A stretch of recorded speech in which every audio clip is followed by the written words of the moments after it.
Hey there, giant fans of fun. It's Thad the theme park giant coming to you from my office here in Iowa. Why? Well, as usual, there's always a story. But a couple weeks ago, I took my first trip to a theme park in 2023. Being here in Iowa in the Midwest, not a lot of options in March. Things start to open up a little more in April, but there is a world class park just about 6 hours away from where I live, and I decided to head down there on March 30th, and it's Silver Dollar City in Branson, Missouri. Uh, One of my favorite parks in the country, probably a top 10 park in the US, in my opinion, maybe higher. Um, just top to bottom, they do everything really well. Great rides, amazing food, great theming, great entertainment, and then just the setting of it. I mean, it's basically built.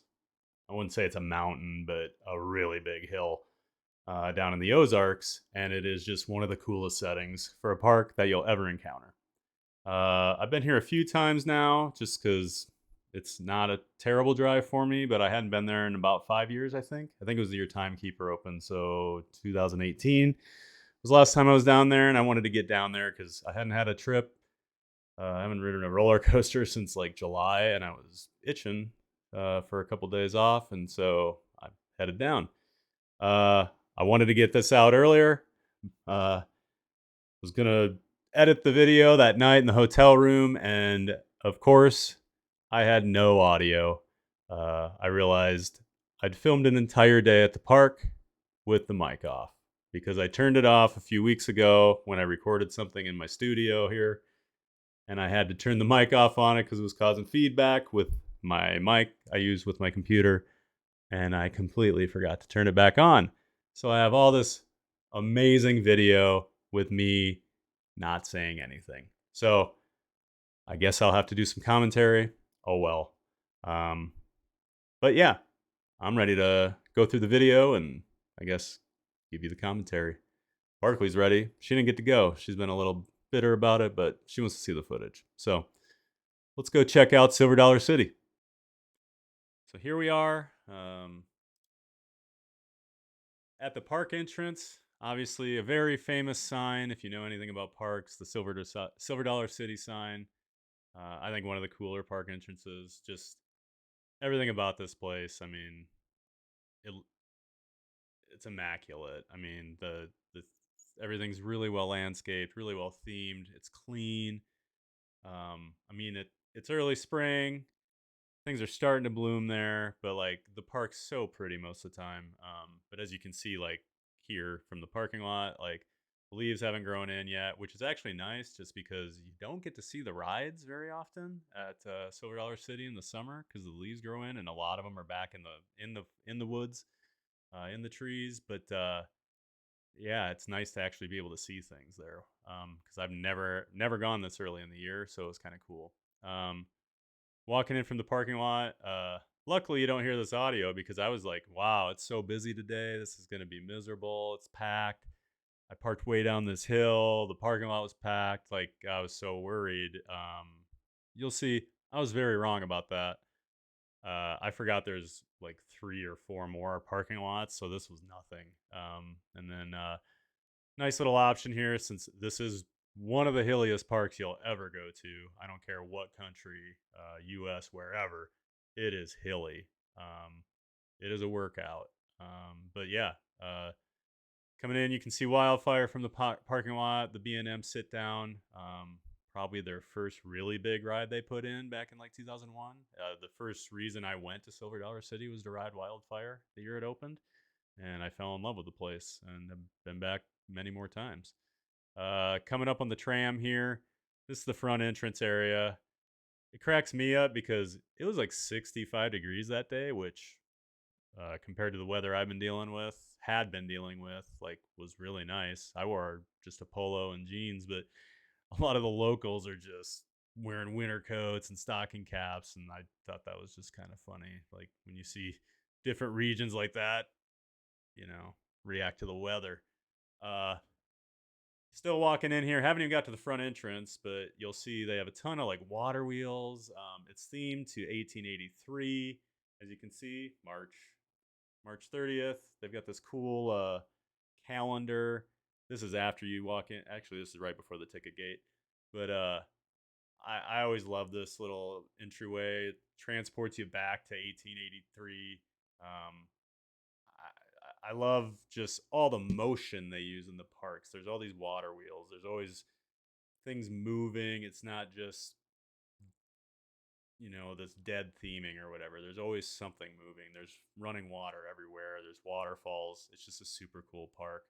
Um, One thing that cracks me up here, you have to walk through the gift shop to get in and out of the park. There's no other way in, there's no other way out that I'm aware of. You have to walk into the gift shop, which just makes me laugh because, it's the whole exit at the gift shop. But Silver Dollar City wants you to enter at the gift shop too. Um, yeah, huge gift shop too. But um, yeah, it just cracks me up. You have to go in there. So the park, as you come in, you're at the top of the hill essentially. One of the first things you see is Miss Molly's Mill Restaurant.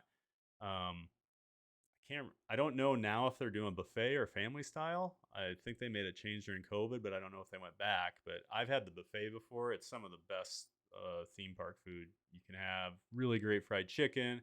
A lot of just comfort food, Southern style, fried things, mashed potatoes, all that. Great meal. I didn't eat there this time, but I considered it. I just was kind of short on time, honestly. Here we are walking down the hill into the park more. Um, you got to go a little ways before you start to run into some rides and things like that. But I do like how they kind of just introduce you, totally immerse you in the 1883 setting because the whole park is that way. One of the first big attractions you run into here is Time Traveler. I mentioned I came here a few years ago when it opened. This is a spinning, launched roller coaster that does inversions also. Uh, I mean, one of the most just unique, that's not the right word, but just different rides out there. There's not a whole lot of these. This was the first in the US, made by Mach or Mac. I can never remember. I get told by my European friends I say it wrong, but I say Mac. So this is themed to time traveling. Shocker. But one of the cool things here, when you come to the queue, there's a couple windows where you can actually see the full layout. And it's really hard to see this ride in most of the park. There's a 90-degree drop right out of the station. The station's right above where we are here, and here comes the ride right now. You can see it already spinning as it goes down the drop, and there it is, spinning while doing inversions. I will say, I have a pretty strong stomach. Rode it a couple times, and the second time kind of got me a little bit because there was just I rode in the front, and it was a little more intense, the spinning. But still a really fun ride. I mean, the spinning's not crazy because I'm not a big spinner, but really crazy ride. There's just nothing like it that I've been on. I know there's been a couple other rides like this added in Europe, but nothing really around here. So it's definitely unique to the area. As you can see here, it's going through the ravine, down in the valley. Everything's built into a valley at this park. Like it's actually really cool how they use the terrain for a lot of the rides. The queue here, obviously themed to time. Clocks everywhere. One of the coolest things I think, if you pay attention to the music outside in the queue, and then when you get inside too, they do all these covers of songs that either are like reference roller coasters or time or yeah. So you have like Roller Coaster of Love, like the Red Hot Chili Peppers redid it. I don't know who did the original song, but there's a cool cover of that. Clocks by Coldplay is one of them. Time keeps on slipping, slipping. I don't know the name of that. Into the Future. That song is on there. So really cool. But yeah, the station is really cool. Tons of clockwork going on. I like the outfits everybody's wearing. It's a steampunk, feeling. And then here's just a super cool view of that first drop going out of the station. It's really awesome when you're in the front row, and you're just sitting there staring at that because I mean you just drop right off. End of the ride here, you can see things are spinning. It's actually kind of cool. I did a back row ride and a front row ride, and you come back in different spots. So row one, you actually come back in row two, and row eight, I came back in row seven. So I mean, you're spinning the whole time. You spin right out of the station. But really great ride. Second best ride in the park. To me, Outlaw runs the star. Time Travelers 2. It's not particularly close, but Time Traveler is a really great ride. I think definitely worth hitting up. I talked about the food earlier. Just they have all these random places around, but like they make these potatoes on the stick. They twist out, they fry it up. They're so good. You can get different toppings on them. Just one of the many amazing little food stands at this place. Uh, I did find this one gift shop that had a really cool view of the whole layout. If you go to the back porch there, because there's like an amphitheater down here that wasn't open, but it's really the only chance to see it outside of the queue. But here you go. You can see Time Traveler kind of doing its thing again, and a little more of the layout. I think this launch is really weird. There's two launches on it.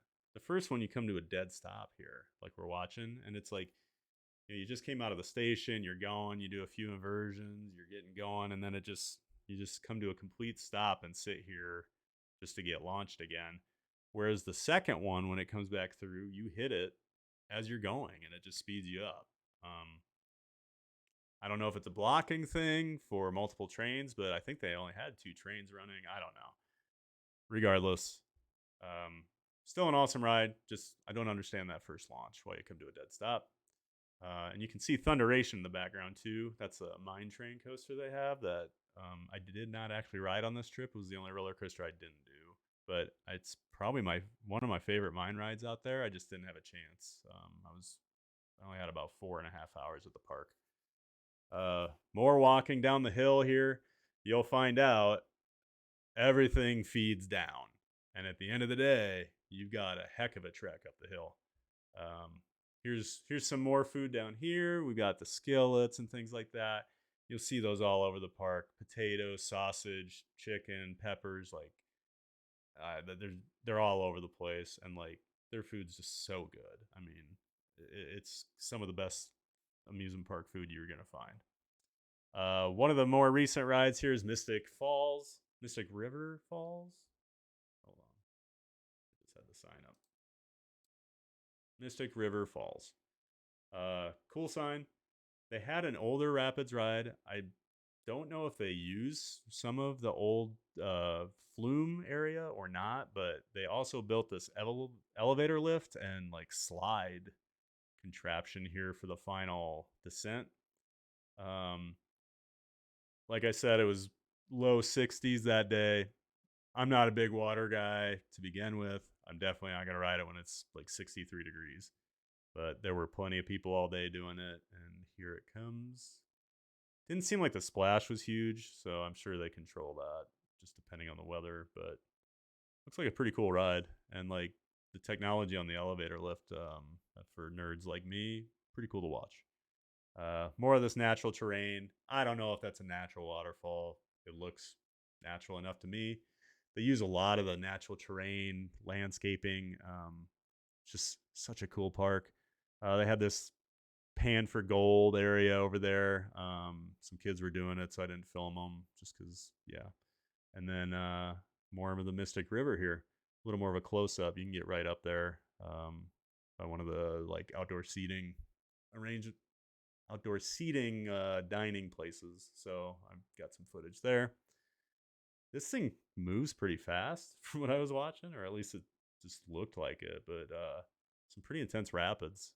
But I've had some friends that have ridden it, and they say it's really good. Sometime when it's a little warmer, maybe I'll give it a shot. But definitely not today. And here you go. One more shot of that elevator. Definitely a different idea. I don't know. I Seems like a lot of extra effort to me when you could just put like a conveyor in. Maybe it's harder to do a conveyor belt for a lift that big. I don't know, but the elevator lift just seems like a lot of extra, but it's cool to watch. And now, to me, the star of the show, Outlaw Run. Um, Rocky Mountain Construction. We've talked about them on this channel many times now. Probably my favorite company at the moment. I mean, they've got my number one, Steel Vengeance, Iron Gwazi's up there, Outlaw Run, top 5 wooden coaster for me, probably.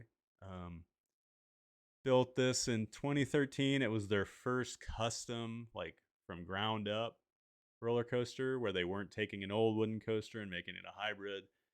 They came in and built this absolute badass ride. And this thing, it is short in terms of like length. Height wise, it's above average for a wooden coaster, and that drop is insane. You can see it's like, I think it's 92 degrees. I could be wrong on that. You'll have to look that up. But it's so steep, and it just hauls from start to finish. I mean, you can see this thing coming back here, airtime galore. Your thighs will be feeling it if you ride it enough times, and I mean that's what we're looking for, right? Uh, Dives down into the ravine there near the end and comes back into the station, doing a double barrel roll up into the brake run. So yeah, wooden coaster, 3 inversions, 1 side inversion. I mean, the things these guys have done with wooden coasters are absolutely crazy. Uh, I can't say enough about them. But yeah, I hadn't been on Outlaw Run since 2013, the year it opened, just because I'd been too fat to ride it. So this was awesome. No issues at all with the restraint. Pulled it down on my own. No problem. Got a ton of rides on it. The park was pretty dead. I waited about 20 minutes for that first ride. The last hour of the park, there was a bit of a rainstorm for about 20 minutes, like around an hour and a half before closing.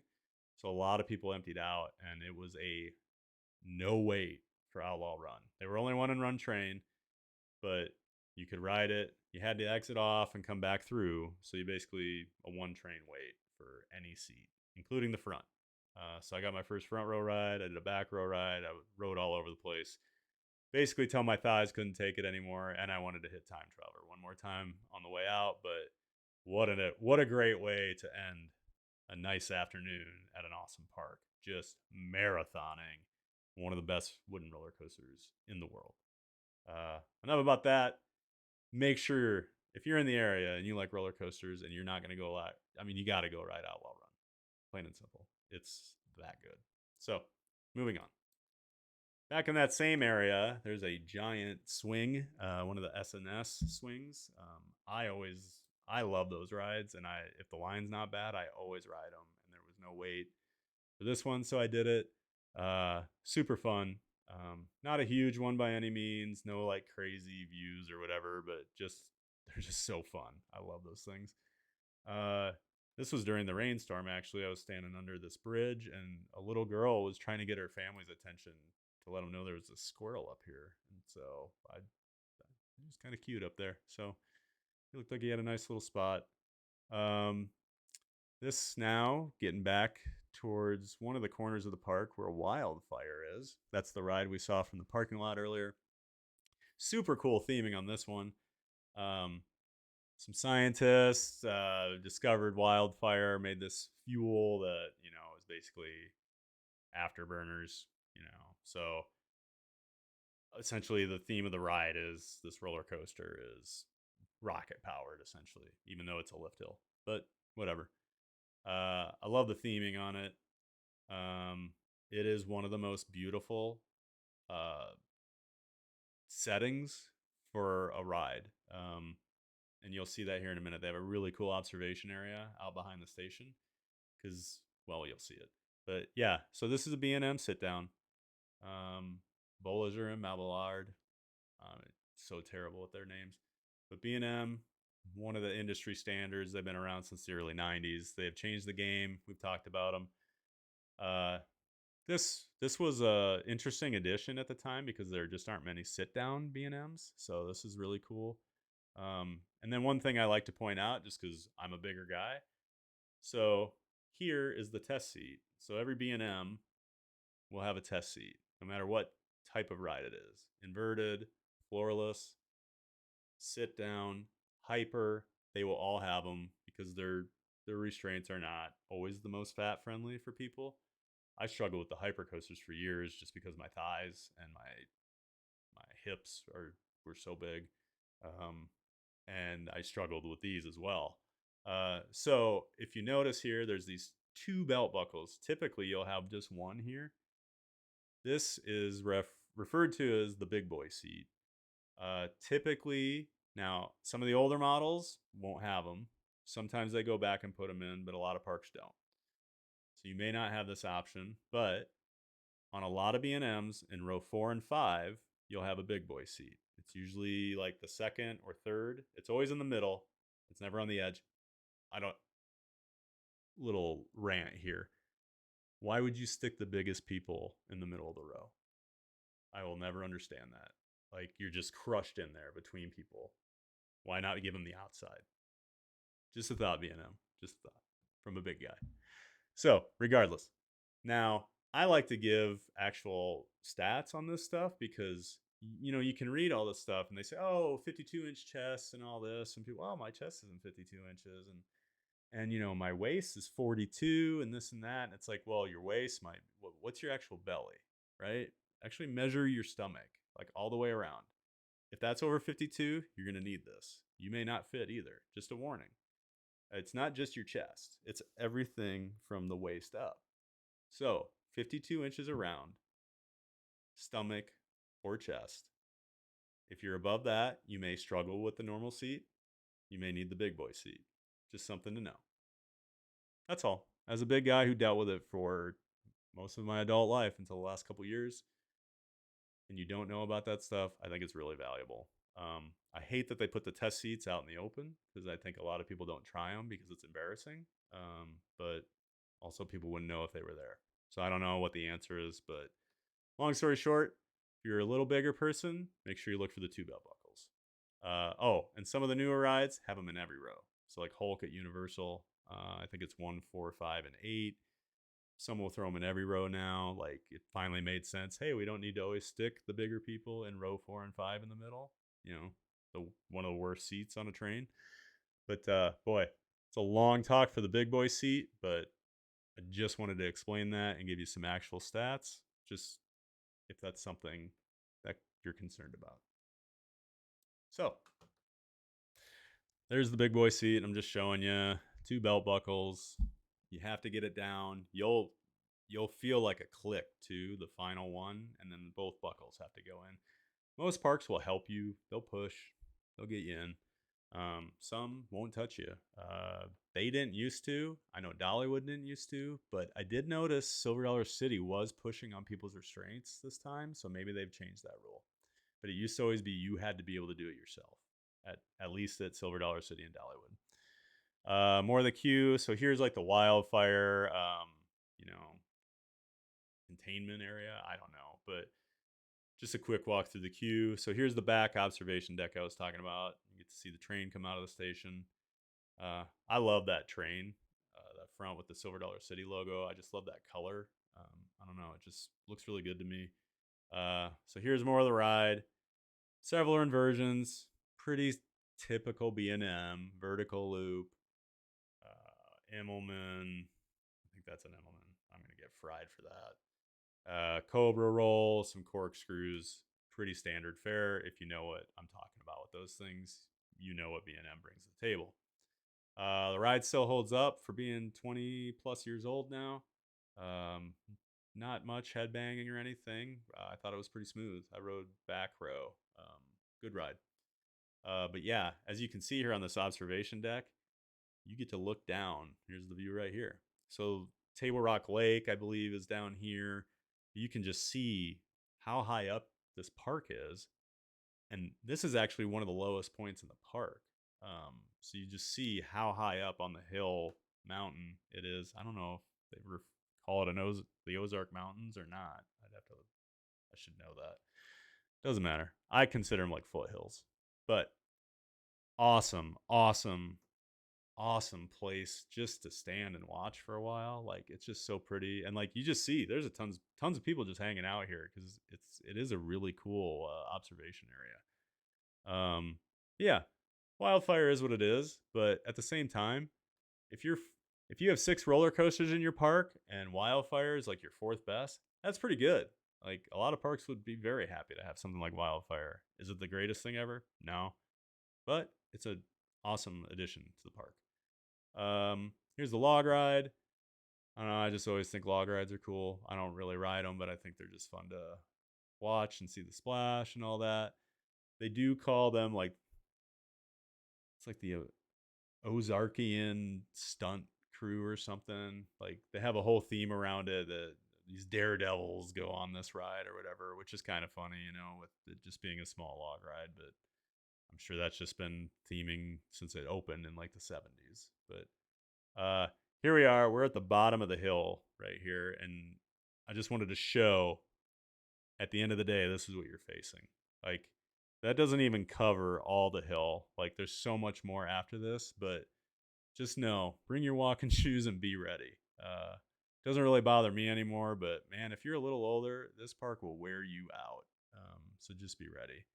More skillets, this place was more of the traditional in my eyes, like the big open skillets that you can see. They mix it up with a shovel. I mean, I remember my dad used to love eating that. So, like, that brings back some good memories. He was so excited the one trip we went down there, like, to eat that. Just cracks me up. Just some more cool setting there. It's a place to eat, and there's this awesome waterfall and pond. And then, so I hadn't eaten all day. I do intermittent fasting, so I usually eat dinner. But so I drove all day. It was about 4 o'clock. The park closed at 6, and I was just starving. And you have to get cinnamon bread. So again, if you're at Dollywood or Silver Dollar City, you have to get the cinnamon bread. I don't care if you like cinnamon. I don't care if you like bread. You have to get the cinnamon bread. So here's mine. I was starving. I was very excited about this. And let me just say, even though it's just so good. Nice close up of the scratch that Barkley gave me when we were playing right before that trip on my hand. I don't self mutilate or anything like that, so don't worry. It's just my dog being very aggressive when we play. Uh, and then here we go. My first official bite on camera on my channel. I mean, it's big time. So there you go. You get the ice, you get the icing, you got to cover it in that. They also have an apple butter. I'm not an apple butter fan, but a lot of people like it. So try that if you want. But it comes with the icing, at least mine did. So that's what I always go with. And man, it's so good. It is just so good. I only ate about half of it just because I wanted to eat like dinner shortly after that and just needed something to get in there. And I didn't want to eat a loaf of cinnamon bread on an empty stomach. But man, it's just pure decadence. I mean, you definitely split this with somebody. I mean, or eat it all. It's a theme park, right? Calories don't count. So yeah, cinnamon bread. We had to dedicate quite a bit of time to that because it's that good. More Mystic River Falls. I think it's a really cool looking ride. I'm sure in the summer it's looks even better when everything's grown in, and I don't know, just with the gray sky, it doesn't look great. There's an actual decent shot of the barn swing. You can actually see how high it goes here. More rafts going by in the foreground there. But man, it's like everywhere you look at this park, there's a really good ride. Yeah, I don't, and like it's another one of those parks. The whole family can come. There's singers, dancers, comedy routines, banjo players, blacksmiths will be. You can watch them make actual things they sell in their shop. Like it's just there's something for everybody. The kids can go ride something. Grandma and grandpa can watch a show. Everybody can find something to do. Here's another ride. These splash battles. I'm never gonna ride them just because I don't need to get that wet. But they are fun to watch when you have some of those guys were really going at it with the side water cannons on the people on the boat. So that's always pretty funny to watch. Uh, Getting back into another area of the park here where Powder Keg is. To me, this is probably my third favorite coaster in the park. This used to be an old water coaster, and they had a ton of issues with it, and just decided to shut it down one year. And then SNS came in and built this launched roller coaster, and they reused some of the track. It's really cool. You can actually see some of the old flume areas as you're going through.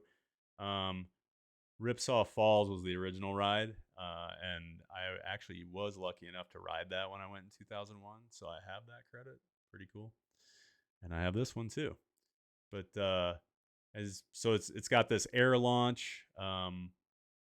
It's all there's a whole theme around it. You know, powder keg, obviously some sort of explosion. You know, they're working on something. It's an air launch coaster. SNS is always air. If you hear SNS, it's always going to be some sort of air launch, like tower or roller coaster. Um, but yeah, super forceful, but not like crazy. Just a super fun ride. I really like Powder Keg. This was the only ride I saw with a significant line. I got really lucky. I got in line. It was maybe a 3 or 4 train wait. There were only one train that day, and the person that was next actually walked through. It was a kid. They weren't going to ride with their family. They just waited in line, and no one was going to go, and they let me go. So I got right on, and about 30 minutes later, I bet the line was over an hour. It was all the way out the queue when I walked by. I couldn't believe it. So I got super fortunate on that one because I would not have waited that long for it, but great ride. Um, yeah, it's got all these little theming elements that I think are really cool. This is just stuff like, Disney, Silver Dollar City. Like some of these parks are just so good at these little Easter eggs.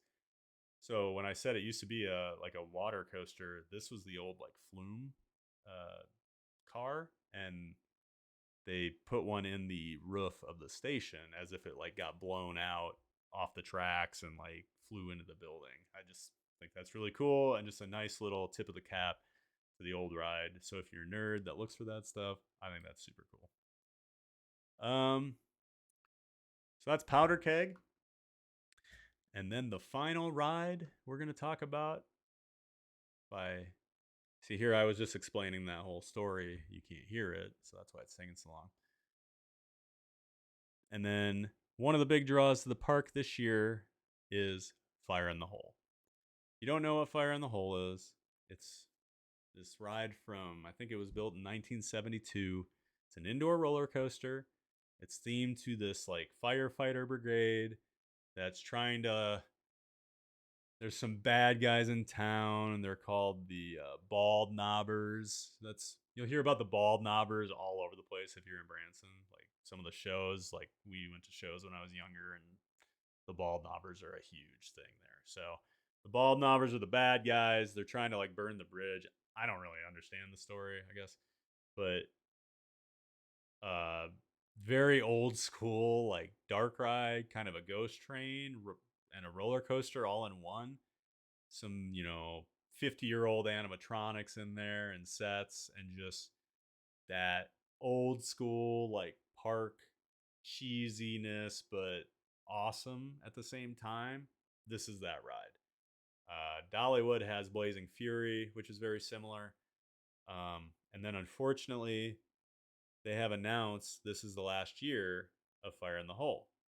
So I definitely want to make sure I wrote it one more time. As you can see, like very strange trains. Like you're sitting on a looks like a church bench almost, barely a lap bar. There is a drop, and you actually do get pretty wet. You go through water on it.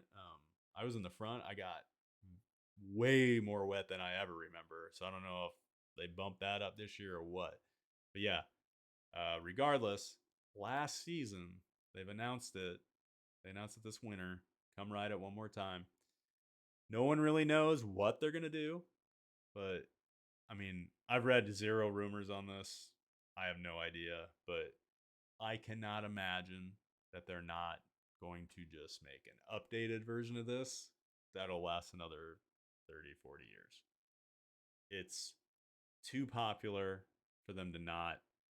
Uh, when I posted on Facebook just to my friends that I was down there that day, I had several people who are not roller coaster or theme park people like send me a note or comment on it just to say like make sure you ride Fire in the Hole. It's going away. Did you know that? So like any Silver Dollar City fan loves Fire in the Hole and they're very sad about it going away. Let's just hope. And I can't imagine, like I said, Silver Dollar City's too smart. So is Dollywood to take out something like that and not basically put it back in. So fingers crossed they make the right decision. Yeah, that was Fire in the Hole. Glad I got one last ride on it. I don't think I'm going to get back there this summer. So this is probably it for me. Here I am making fun of myself for my prediction earlier in the parking lot about how busy the park was going to be. And you can see it is absolutely dead at this point. And then, of course, we have to get a little footage of some cinnamon bread being made. And this woman was awesome. Like, I'd already had mine. She was trying to sell me on it. Oh, yeah. I had to keep telling her I already had mine. I mean, I threw half of mine out. So, like, I definitely didn't need any more. But, yeah. That is Silver Dollar City. And, yeah. I don't know what else to say. Had an awesome time. Glad you could join me. Sorry I screwed up the audio, but hopefully the commentary makes up for it a little bit. Not ideal, but we do what we do. So yeah, all in all, I think I was there about 4.5 hours. Rode a ton of rides actually, just in that little time, and I took my time just going around. Sat down, had some cinnamon bread for a little bit. It's just one of those parks you can just sit down and take things in. You're not rushed. I don't know. It's just an awesome place. Uh, yeah, I'm really happy I went. I needed that. And yeah, Outlaw Run, absolute top tier wooden coaster. Timekeeper, great ride. Powder Keg, awesome. Wildfire, very good. Blazing or Fire in the Hole, awesome. And even Thunderation. So like, just a great lineup, great food, great shows. Like I said, just an awesome park. Make sure you get to Branson sometime and check it out if you're into theme parks, because it's one of those not hidden gems anymore. People know about it, but it is definitely one of the like crown jewels of theme parks in this country. So yeah, hope you enjoyed checking out Silver Dollar City with me. Barkley, guess she got bored because she passed out at some point here, and yeah. But thanks for tuning in. And we'll see you next time. Go out there and make it a giant day.